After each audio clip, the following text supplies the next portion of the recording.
Hello students, कैसे हो आप। अपना चैप्टर नंबर 15 चल रहा था, पॉलीमर चल रहा था।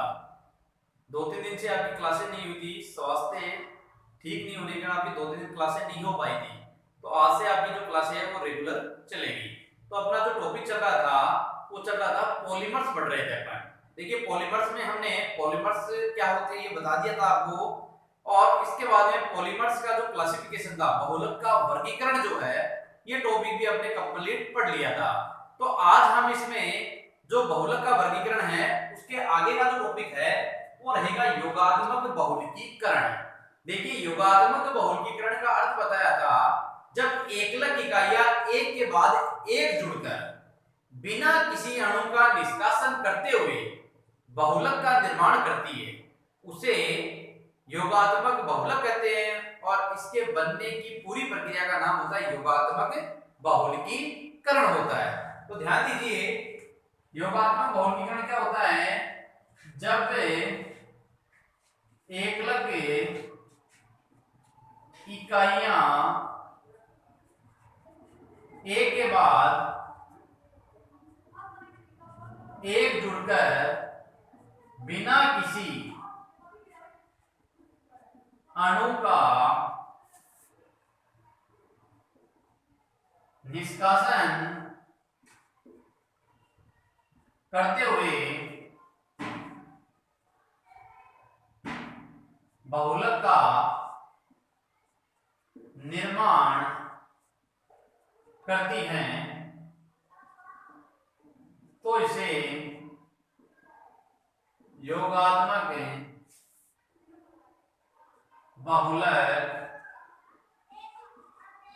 बहुलक कहते हैं।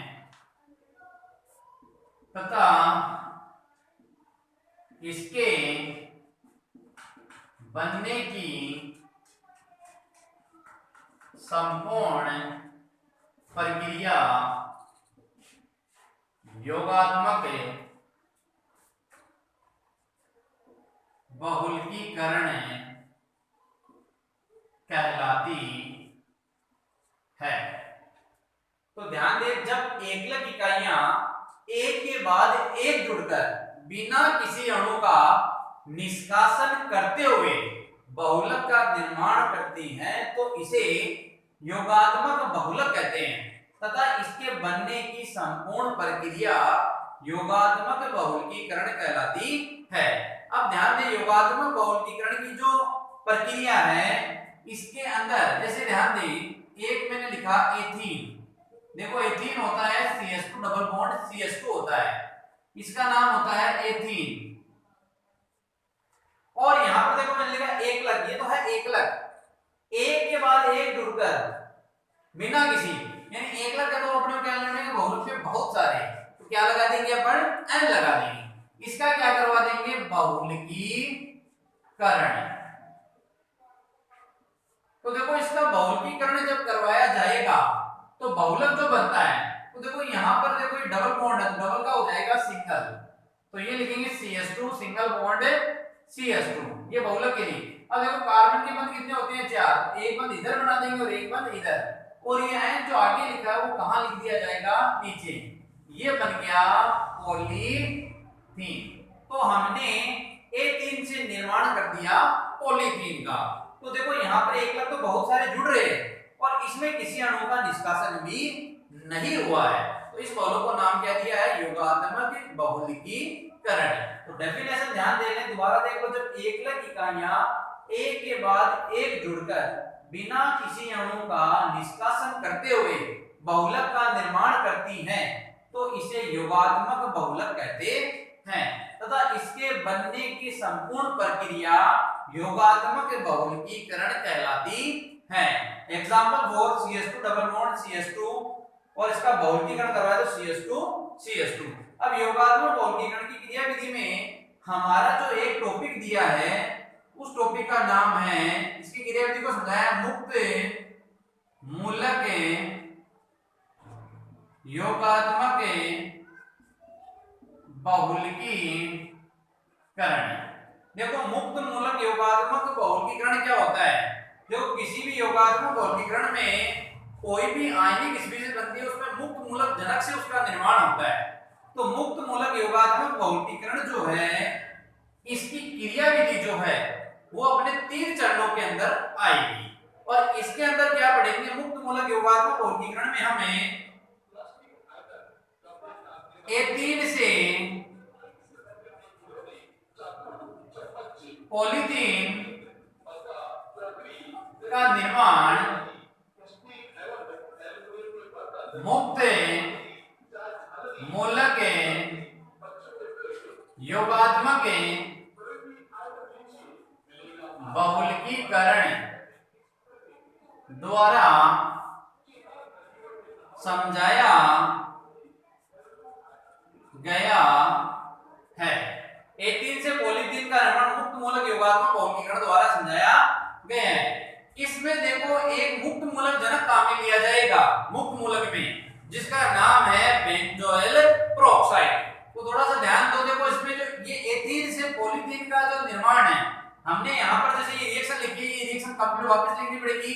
ये तो ethene CH2 double bond CH2N, इसका बहुलकीकरण होता है, इसमें उपस्थिति होती है बेंजोइल पेरोक्साइड, बेंजोइल पेरोक्साइड की उपस्थिति में होगी और ये बनाएगा बहुलक पॉलीथीन CH2 और ये N, इसका नाम होता है पॉलीथीन और इसका नाम है एथीन। तो एथीन से जो पॉलीथीन का निर्माण है इसमें जो इसका बेंजोइल पेरोक्साइड की उपस्थिति में होता है बहुलकीकरण। तो यहाँ बेंजोइल पेरोक्साइड जो है यहाँ मुक्त मूलक का कार्य करेगा। अब ये मुक्त मूलक का जो कार्य करेगा इसमें एथीन से जो पॉलीथीन बना है मुक्त मूलक योगात्मक बहुलकीकरण के अंदर इसकी क्रियाविधि जो है वो 3 पदों के अंदर संपन्न होती है कंप्लीट। तो इसके 3 पद हैं, उसको मैं आपको आगे बता दूं। इस रिएक्शन को देखो कंप्लीट किस प्रकार फॉर्मेशन करेंगे, इसको आप नोट करें। इसके बाद में देखो आगे बढ़ते हैं, मुक्त मूलक योगात्मक की क्रियाविधि जो है वो 3 चरणों में पूरी होती है। कौन कौन से जो चरण है उसके बारे में अध्ययन करते हैं।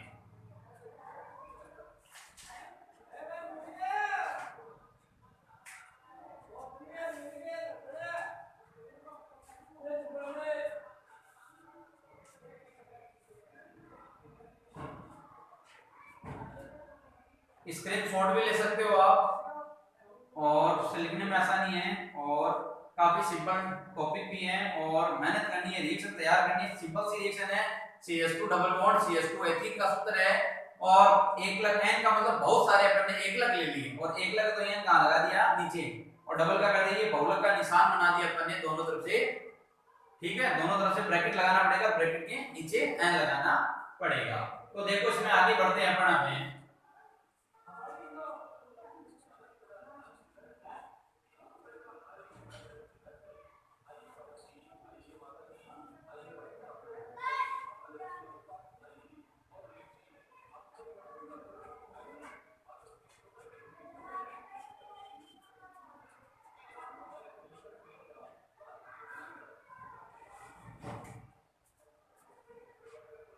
तो देखो इसी में हमें इसकी क्रियाविधि 3 पदों में संपन्न होती है। सबसे पहला पद आएगा श्रृंखला प्रारंभ पद। 3 पदों में होगी, तीनों पदों में जैसे एक आएगा श्रृंखला प्रारंभ पद, एक श्रृंखला संचरण पद आएगा और तीसरा पद आएगा श्रृंखला समापन पद। देखो सबसे पहले पद में क्या होगा,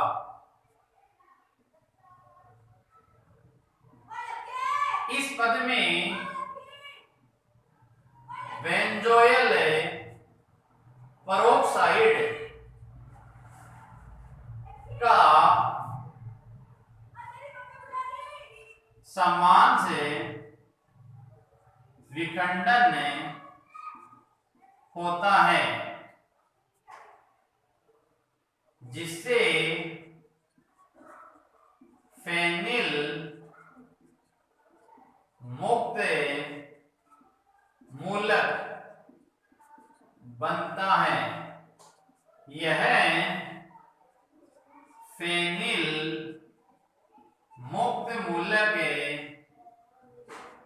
एथीन से क्रिया कर नया मुक्त मूलक बनाता है। सबसे पहला पद है, इस पद में बेंजोइल पेरोक्साइड का, तो थोड़ा सा ध्यान दे, देखो बेंजोइल पेरोक्साइड होता है C6H5 C double bond O O O C double bond O C6H5, ये है बेंजोइल पेरोक्साइड। देखिए बेंजोइल पेरोक्साइड का सबसे पहले होगा समांश विखंडन। समांश विखंडन का मतलब आपका जो अणु है वो दो बराबर भागों में, यानी दोनों तरफ पर बराबर इलेक्ट्रॉनों का क्या हो जाएगा, स्थानांतरण हो जाएगा। तो देखिए ये यहां से ट्रांसफर हो, तो यानी ये बंद यहां से विखंडन हो जाए, तो देखो यहां पर भी देखो CO2 गैस है, यहां पर भी क्या है CO2 गैस है। तो यहां पर देखो मैंने क्या लिखा है, इस पद में बेंजोइल पेरोक्साइड का समांश विखंडन होता है जिससे फेनिल, तो फेनिल क्या होता है C6H5, तो देखो यहाँ पर 2 मोल तो क्या बन जाएगा C6H5, फेनिल मुक्त मूलक के लिए डॉट लगाते हैं, और 2 मोल क्या बन जाएगा CO2, ये बन गया फेनिल मुक्त मूलक। अब ये फेनिल मुक्त मूलक जो है यह फेनिल मुक्त मूलक एथीन से क्रिया, तो यहाँ पर लिखा मैंने C6H5, एथीन क्या होता है CH2 डबल बॉन्ड CH2, ये फेनिल है वो एथीन से क्रिया करेगा और नया मुक्त मूलक बनाएगा, तो इसके साथ जोड़ेंगे तो C6H5 CH2 CH2, यहाँ पर क्या लगाना पड़ेगा डॉट, ये डॉट जो है वो मुक्त मूलक को शो करता है, तो ये बन गया नया मुक्त मूलक, नया मुक्त मूलक। अब ये नया मुक्त मूलक जो बना है ये वापिस एथीन के अणु से क्रिया कर नया मुक्त मूलक बना देगा, और ये प्रक्रिया लगातार चलती रहेगी। तो सेकंड पद जो आएगा उसका नाम है श्रृंखला संचरण पद। देखो श्रृंखला जो संचरण पद है, इस पद में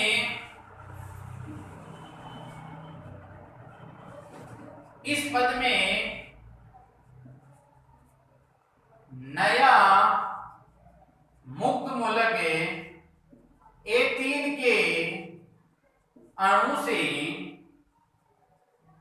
क्रिया कर नया मुक्त मूलक बना लेता है। यह प्रक्रिया लगातार चलती रहती है। तो इस पद में क्या होगा, जो नया मुक्त मूलक बना है ये वापिस एथीन से क्रिया करेगा, तो देखो ये मुक्त मूलक बना है, तो मैंने लिखा C6H5 CH2 डॉट, इसकी क्रिया एथीन, एथीन क्या होता है CH2 डबल बॉन्ड CH2, ठीक है, ये इससे क्रिया करेगा, क्या बन जाएगा कंपाउंड C6H5 CH2 और CH2, ये बन गया नया। अब ये प्रक्रिया जो है वो लगातार चलती रहेगी, तो इसकी क्रिया क्या होगी, वापस हमें करवानी पड़ेगी। किससे करवाएंगे, वो लिखा क्या है, इस पद में नया मुक्त मूलक एथीन के अणु से, तो नया मुक्त मूलक और एथीन से क्रिया कर रहा है, तो ये इसके साथ जुड़ेंगे तो डबल का क्या हो जाएगा सिंगल, और लास्ट वाले कार्बन पर क्या लगा दोगे, डॉट लगा दोगे, तो नया मुक्त मूलक। अब ये प्रक्रिया क्या है, लगातार चलेगी, लगातार चलने का मतलब जो बना है ना वो वापिस एथीन से क्या करेगा, क्रिया कर लेगा और हमारा नया मुक्त मूलक बन जाएगा। तो यहाँ इसको नोट करें। उसके बाद में देखो इसकी आगे की जो रिएक्शंस है वो यहाँ पर देखो क्या बनेगी, C6H5 CH2 ये डॉट आ गया ना। अब इसकी n से क्रिया करा देते हैं, एक ही बहुत सारे ले सकते हो, प्रक्रिया लगातार चलेगी। तो देखो इसको इसमें कैसे जोड़ेंगे, यहां पर लिखा सबसे पहले C6H5 CH2 ये लिख दिया। अब यहां पर लिख दिया CH2 ये यहां पर क्या लगा दिया डॉट। अब ये वाला जो पद है ना देखो यहाँ पर CH2 कितने हो गए, 6 हो गए ना, 1 2 3 4 5 और 6, 1 2 3 4 5 और 6। ये वाला जो ग्रुप है यानी यहाँ लगातार चल रही है, तो एथीन बार बार जुड़ेगा, तो इसको कहाँ लिख दोगे, बीच में लिख दोगे। तो जैसे इसको क्या कर दोगे यहाँ पर N, तो ये बहुत सारे बन जाएंगे। तो ये प्रक्रिया लगातार चलेगी, नया मुक्त मूलक बनता जाएगा। तो ये इसकी हो जाएगी केमिकल रिएक्शंस। तो इसको क्या करना, हमेशा बीच वाले पर ऐड कर दोगे, ब्रैकेट लगा के N लिख देंगे इसके ऊपर, तो ये बन जाएगा नया मुक्त मूलक। तो ये हो गया संचरण पद। इसके बाद में लास्ट आएगा श्रृंखला समापन पद आएगा, तो इसको नोट करें आप।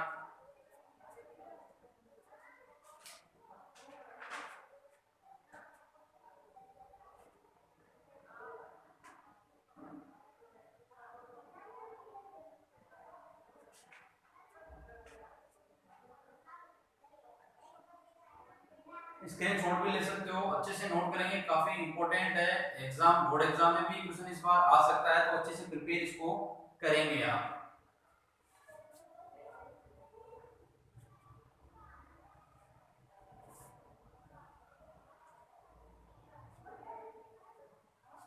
तो मैं एक बार आपको यहाँ तक दोबारा बता देता हूँ। सबसे पहले पद में क्या करेंगे, जो बेंजोइल पेरोक्साइड है इसका समांश में बीच में से तोड़ेंगे, तो यहाँ पर देखो ये CO2 गैस बन रही है, यहाँ पर भी CO2 गैस बन रही है, तो 2 मोल CO2 गैस बाहर हो जाएगी। ये C6H5, ये C6 कितने मोल हो गए, 2 मोल, तो 2 मोल C6H5 तो फेनिल मुक्त मूलक बना। ये फेनिल मुक्त मूलक जो है अब वापस किसी क्रिया करेगा एथीन के अणु से, तो एथीन का इसे जोड़ेंगे तो सिंगल बॉन्ड लगाते जाएंगे, C6H5 CH2 डबल का क्या, सिंगल मुक्त मूलक के लिए क्या लगा देंगे, डॉट। अब ये बना जो दूसरा पद है संचरण पद, इस पद में नया मुक्त मूलक एथीन के अणु से क्रिया कर नया मुक्त मूलक बना लेता, यह प्रक्रिया लगातार चलती रहती है। तो इस प्रक्रिया में देखो ये बनाया, वो लिखा CH2 अब ऐड करना है एथीन, तो CH2 double bond, CH2 double का क्या कर देंगे, सिंगल के साथ ऐड कर जोड़ दिया, तो देखो CH2 मुक्त मूलक के लिए डॉट। लास्ट में देखो ये वापस किसी क्रिया कर रहा है एथीन के अणु, प्रक्रिया लगातार चलती रहती है, तो यहाँ पर N ले लिया, तो ये N यहाँ पर लिख दिया, जोड़ देंगे तो कहां पर, बीच में जोड़ देंगे। तो अब देखो लास्ट अपना आएगा समापन पद, तो समापन कैसे होगा,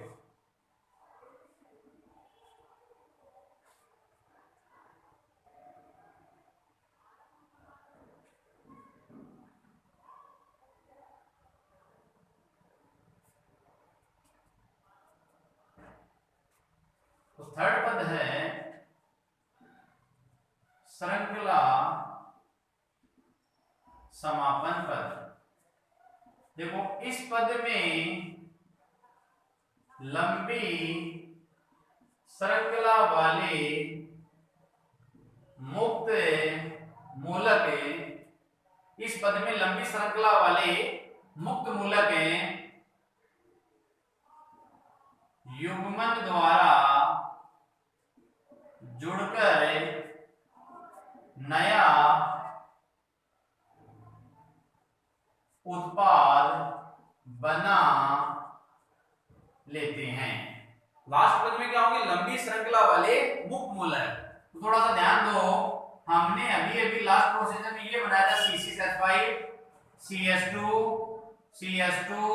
CH2 इसका होल लाइन लिखा था CH2 ये डॉट। युग्मन का मतलब होता है जुड़ना, तो इसको अभी जोड़ने के लिए कोई लिखा, इसी से जोड़ना है, ये ले लेंगे C6H5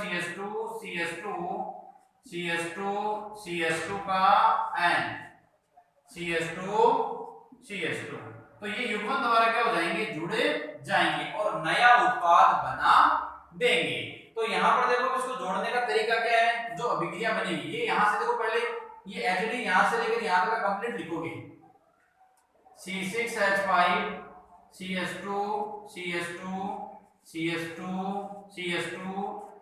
CH2 इसका लगा दिया अपने होल N। अब इसको क्या करेंगे, यहां से इसका अपोजिट लिख दो, इधर से लिखेंगे, सेकंड जो रिएक्शन का भाग है ना, ये हम बहुत सारे लेंगे, ऊपर द्वारा सेम को जोड़ेंगे, तो इसको यहां के लिए अब यहां से लिखना चालू करेंगे CH2 का N, यहां पर वापस CH2 C6H5, तो ये बन गया नया उत्पाद। तो यहाँ पर श्रृंखला समापन पद में इस पद में लंबी श्रृंखला वाले मुक्त मूलक जो हैं वो युग्मन द्वारा जुड़कर नया उत्पाद बना लेते हैं। तो यहाँ पर देखो इसी को ये अपन ने बनाया था सेकंड संचरण पद में, ये दो मूल ले लिए, ये फर्स्ट और ये सेकंड। इसको जोड़ने का तरीका फर्स्ट यहाँ से लेकर यहाँ तक नोट किया, उसको फिर यहाँ से अपोजिट यहाँ से लिखना प्रारंभ करेंगे तो ये बन जाएगा नया उत्पाद। तो इस प्रकार मुक्त मूलक योगात्मक बहुलकीकरण की जो क्रियाविधि है वो संपन्न हो जाती है। और ये एथीन से पॉलीथीन बनाया है, ये एथीन से पॉलीथीन की कंप्लीट रिएक्शन आती है। तो एथीन से पॉलीथीन निर्माण में हमें मुक्त मूलक योगात्मक बहुलकीकरण में जो मुक्त मूलक जनक काम आता है उसका भी नाम ध्यान रखना चाहिए, उसका नाम बताया था बेंजोइल पेरोक्साइड होता है। मुक्त मूलक योगात्मक बहुलकीकरण में जो जनक काम आता है उसका नाम है बेंजोइल पेरोक्साइड नाम है। और उसकी क्रियाविधि पूछे तो आपको तीनों जो पद है इसके श्रृंखला प्रारंभ पद, श्रृंखला संचरण पद और श्रृंखला समापन पद तीनों अच्छे से प्रिपेयर करने होंगे। दूसरी बात इसमें ये भी है आपको रिएक्शन से थोड़ा समझना है, ऐसा नहीं रट लिया तो एक दो बार लिखोगे तो माइंड में आ जाएगी। सबसे पहले पद में बेंजोइल पेरोक्साइड था, उसको थोड़ा अपन ने formula C6H5COOO C6H5 CO2 gas बाहर हो तो फेनिल बन गया। उस फेनिल की क्रिया किससे करा दी अपन ने CH2 double bond CH2 ethene से करवाएंगे। तो एथीन उससे जुड़ेगा तो नया मुक्त मूलक बनेगा। फिर सेकंड पद जो संचरण आएगा वापस नए एथीन से क्रिया करेगा, नया मुक्त मूलक बनेगा। और अंतिम पद में उसका लंबी श्रृंखला वाले बहुलक का युग्मन द्वारा क्या कर देंगे, नया उत्पाद बना देंगे। तो ये इस प्रकार आज अपना जो टॉपिक पढ़ा है योगात्मक बहुलकीकरण की डेफिनेशन, उसका एग्जांपल पढ़ा है और मुक्त मूलक योगात्मक बहुलकीकरण की क्रियाविधि जो है इसको अपने को अच्छे से प्रिपेयर आपको करना है। तो कल नेक्स्ट टॉपिक इसका पढ़ेंगे हम नेक्स्ट क्लास में। एक मुख्य बात है, थोड़ा सा ध्यान जरूर देना इस बात पर, आप क्लासेस जो आपकी 2-3 दिन जो नहीं हो पाई है तो उसके लिए ये नहीं कि आपने पढ़ाई बंद कर दी है, पीछे के जो टॉपिक्स है उसको बार-बार वीडियो बार-बार देखो, उनको अच्छे से प्रिपेयर आप कर लिया। कई बार सिचुएशन ऐसे आ जाती है कि प्रॉब्लम्स हो जाती है, उसकी वजह से क्लासेस नहीं हो पाती है, तो उससे घबराने की जरूरत नहीं। अब आपकी जो क्लासेस है वो रेगुलर चलेगी। तो एक आप वीडियो को ज्यादा से ज्यादा लाइक शेयर और सब्सक्राइब भी आप ज्यादा से ज्यादा करते जाएं। Thank you.